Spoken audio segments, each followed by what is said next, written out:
இந்த ஒரு பொடி இருந்துச்சுனாங்க நமக்கு நிறைய சமையலுக்கு இது ஹெல்ப்ஃபுல்லாக இருக்குங்க. குழம்புக்கு கூட கொஞ்சம் லைட்டாக தண்ணியாக இருந்தால் திக்காக கேட்கலாம் இதை போட்டு. இப்போ கூட்டு பொரியலுக்கெல்லாம் கூட நான் போட்டிருக்கிறேன், நீங்கள் இப்போ கவனிச்சிங்கன்னா தெரியும். இப்போ இதில் வந்து பொட்டுக்கடலை பொடி தாங்க. நான் சொல்லுவேன் இல்லையா, வேர்க்கடலை பொடி, எள்ளு பொடி, பொட்டுக்கடலை பொடிலாம் இடிப்பேன்னு. இது சமையலுக்கு தான்.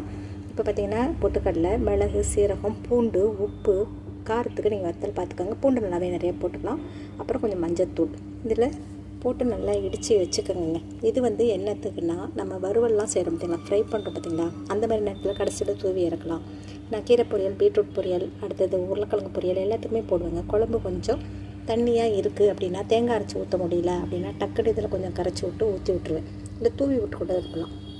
நல்லா எல்லா பொரியலுக்குமே தூவலாங்க. ரொம்ப சூப்பராக இருக்கும். ஏன்னா மிளகு, சீரகம், பூண்டுலாம் இருக்குது பார்த்திங்களா, வத்தல் அந்த மாதிரி இருக்கிறப்ப நமக்கு ரொம்ப டேஸ்ட்டு கொடுக்குங்க, ஹைலைட்டாக இருக்கும். இந்த ஒரு பொடி மட்டும் நீங்கள் வீட்டில் வச்சுக்கோங்களேன். தயவு செஞ்சு பாருங்கள். வேர்க்கடலையும் இதேமாதிரி செய்யலாம். அந்த வீடியோ பிடிச்சிருந்தா லைக் பண்ணுங்கள், ஷேர் பண்ணுங்கள், சப்ஸ்கிரைப்